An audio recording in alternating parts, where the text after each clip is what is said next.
Welcome to the Natural Health Podcast, where we bring awareness of sustainable health in the business hustle space. Natural Health Podcast is perfect for the high-performing, business-minded individuals who want to work with their biochemistry to achieve optimal health. It's Wednesday, which means it's time for What Would I Do? In today's episode of Natural Health Podcast, we discuss this week's question. All questions are kept confidential. I read them and answer them as if it was me. Hence why it is called What Would I Do? The information provided is not to be taken as advice and is solely for information purposes only. I'm not here to cure, treat, or provide medical advice. I'm here to educate and inform you so you're able to take steps towards optimal health. Please discuss any lifestyle changes or medical issues with your healthcare professional. Let's get into today's question. The question today is, so I have been told to remove soy, gluten, nuts, dairy, and grains as I suffer from a leaky gut. I also have been advised to take the food sensitivity test. My question is, should I do this test now or after 6 weeks of removing the above mentioned foods?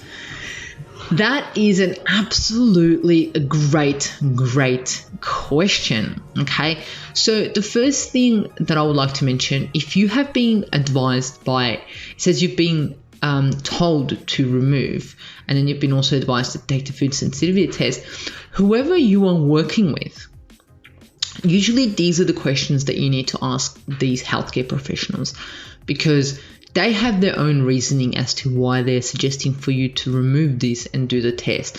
So I'm happy to answer this question, but what I like to say is that when you're working with a healthcare professional, you need to ask these healthcare professionals for their advice and their information, because initially they are the ones that are suggesting this to you. Yes, I am a naturopath, and you may have had this from a naturopath, but each naturopath works differently. What I say may not be the right thing, what they say may not be the right thing, or what we both say may be the right thing. So it's important to understand who you're working with, click with them, with your healthcare professional, whatever they are. If they're a personal trainer, naturopath, doctor, you need to understand them and they need to understand you. So now that I've said that, I'm happy to answer this question, because a lot of individuals ask about food sensitivity tests. It's definitely not the first test that I jump on. There has to be a reason why I would ask an individual to do the food sensitivity test. It is pretty pricey. It's in about $200, $300, $400, $500 mark. Depends on which test you're doing and how many foods you're getting tested and what type of test you are doing. So I understand that it may be too much to ask to do this and not once, twice, 3 times, 4 times. So this is what I'll keep in mind. But let's first look at what is a food sensitivity test. So there's individuals that are allergic to foods, and this means that your body reacts straight away, right? Your tongue may get thicker, you may not be able to breathe, and you may have an allergic reaction. This is not a food sensitivity. This is an allergy, right? This is something that you need to avoid. You cannot have, for example, peanuts because you have a peanut allergy. This is not a food sensitivity. This is an actual allergy. Our immune system responds differently to allergies and sensitivities. Food sensitivity may be, for example, when you have strawberries 3 days in a row, you have a food sensitivity. If you have strawberries once a week, it may be okay because your immune system is not getting burdened by it. Okay, so what we need to understand is that immunoglobulin G, IgG food testing is a useful guide for structuring elimination diets for patients with chronic conditions, right? So with neurological, gastrointestinal, movement and behavioral disorders who may suffer from IgG food sensitivities. So you may be eating foods that you may not even be aware of the potential adverse effects, because avocados, for example, are seen as very healthy. But I know a lot of individuals who have food intolerances to avocados, right? So yes, it is a beneficial food, but it may not be beneficial for you and your immune system. So symptoms associated with food sensitivities may occur hours or days after the offending food, in this case an avocado, was eaten, because IgG food antibodies remain for a much longer time than IgE antibodies. This is what's important for you to know, okay? IgG stay in your body for a much longer time, so you may eat the avocado today, your symptoms may actually not come up for 48 hours. So then you're like, oh my gosh, it's the thing that I ate 3 hours ago. No. It's the avocado you ate 2 days ago, okay? This is IgG. But IgE, food allergies, cause the release of histamine, producing an immediate hypersensitivity reaction. In contrast, IgG food sensitivity is triggered by the binding of complement to IgG food allergen complexes, causing an inflammatory response. It is a delayed hypersensitivity reaction in which symptoms appear anywhere from hours to days after eating the offending food, which may be avocados.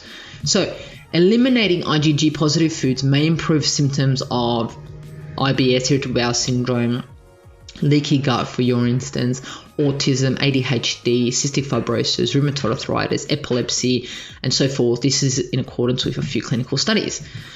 So what is the actual benefit of testing? Okay.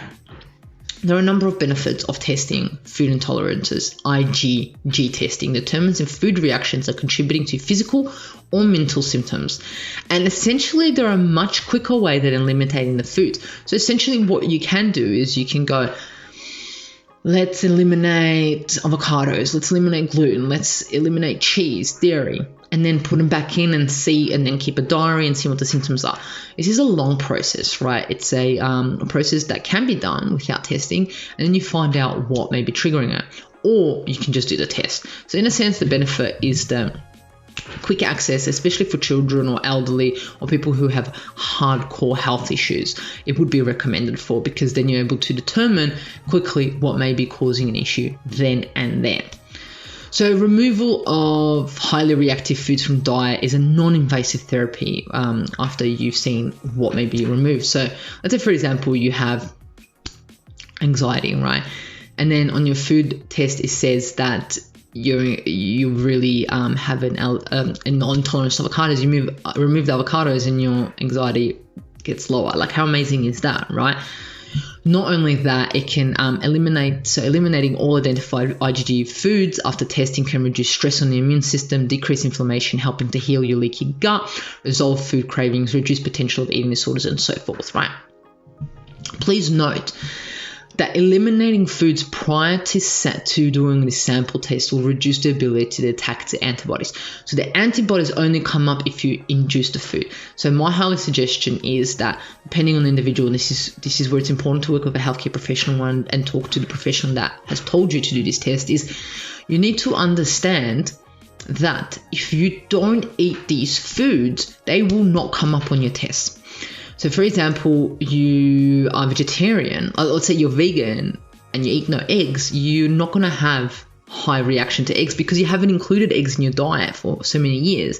Therefore, there's no antibodies for it. But that does not mean eggs don't trigger a reaction in you, okay? Because this is why it's key to have a very diverse diet before doing a food sensitivity test, which may bring on your symptoms, and that is the downside. But it is key to eat all different types of foods, especially the ones listed on the test. Eat as much as you can of them, but be aware that they may trigger you. So you need to have things around you, supplements, people, support networks, support things around you to ensure that whatever it flares up, you're able to deal with at the time, right? So that means to answer your question now, I would highly recommend to do the test twice. Before you eliminate anything and after you have eliminated them, okay?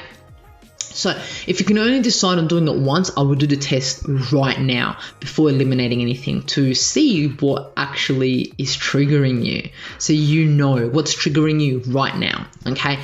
So that is to answer your question. Look, what would I do? I would test before and after. If I only had to choose one, I would test before, because then I kind of know what is triggering my immune system, okay?